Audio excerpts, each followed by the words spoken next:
Hello guys, welcome to my channel. Today we are going to see how to resolve if your clipboard history is not working or not showing on your Windows 10 or Windows 11 computer.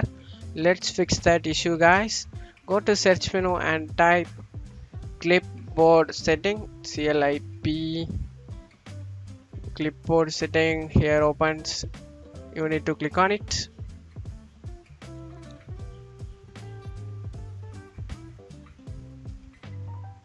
We need to click turn it on guys. Save multiple items to your clipboard. Press the window logo key and V to view clipboard history and paste from it.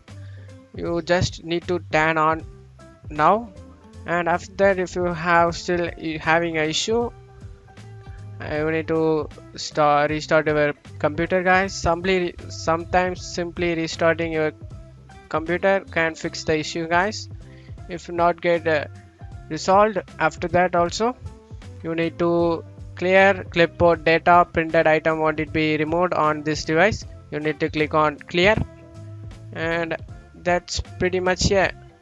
You should good to go guys. After that, that's it guys for today's video. I hope this tutorial definitely helpful guys. Thank you so much for watching my video.